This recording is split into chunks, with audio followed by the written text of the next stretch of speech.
মালিক তুমি সব জায়গায় দেখো, আমার এই জায়গায় দেখে আমার এই বাচ্চাকে একদিন করলা কেন মালিক রে? এই কি তোমার বিচার মালিক? তোমার কাছে এটা চাইছি আমি। চোখে জল নিয়ে এদিক ওদিক তাকাচ্ছে আর মাকে খুঁজছে, কিন্তু ওরা হয়তো জানে না তার মা আর কখনোই ফিরে আসবে না। ছোট্ট এক মেয়ে এবং এক ছেলেকে রেখে পৃথিবীর মায়া ত্যাগ করে পরপারে পাড়ি জমালেন সিরাজুল মনিরা। পাথরঘাটা উপজেলা পরিষদের সিএ সিরাজুল মনিরা আজ সকাল 10:30টার দিকে ডেঙ্গু জ্বরে আক্রান্ত হয়ে মারা গেলেন। তার মৃত্যুতে শোকের ছায়া নেমে এসেছে।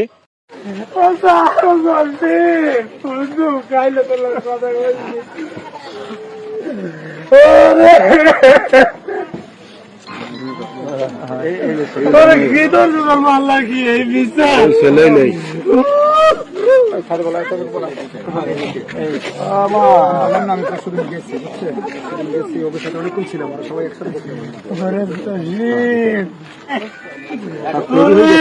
কোনো কথা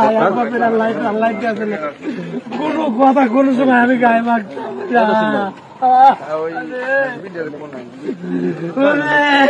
ভালো কইতে বন্ধু কইতে যা কইতে কইতে যা করে করুক। ওরে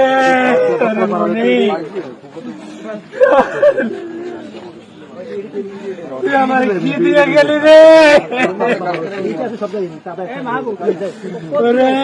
আমার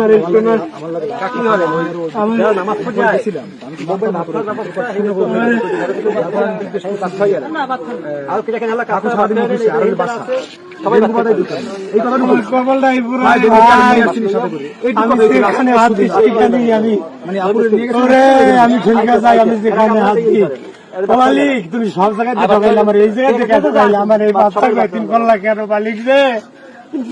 এই কি তোমার বিচার মালিক? তোমার কাছে এটা চাইছি আমি। তুমি আমার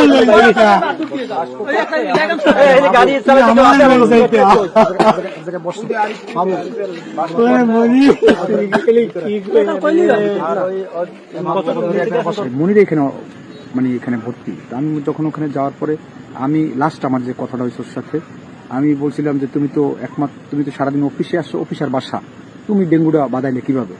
এই প্রশ্নটা করছিলাম আমি। তা আমার সাথে ও আসলে এইভাবে উত্তরটা এইভাবে ছিল যে হ্যাঁ ডেঙ্গু তো আমি সাথে করে নিয়ে আসছি।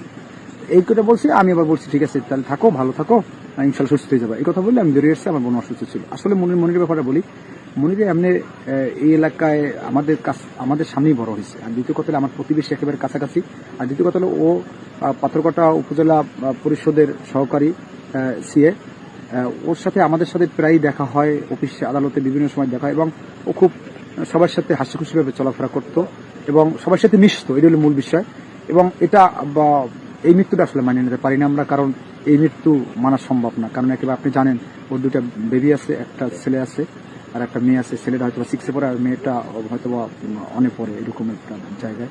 তো এটা মানে খুব দুঃখজনক। এই আমরা পাথরঘাটা সর্বস্তর মানুষ এই ব্যাপারটা আসলে খুবই শোকার্ত পরিবারের প্রতি আমাদের সহমর্মিতা থাকবে এবং আল্লাহর কাছে প্রার্থনা করি যদি মনিরা যদি কোনো ভুল ত্রুটি করে থাকে, আল্লাহ যেন তার গুনাহ ক্ষমা করে দিয়ে জান্নাত নসিব করে।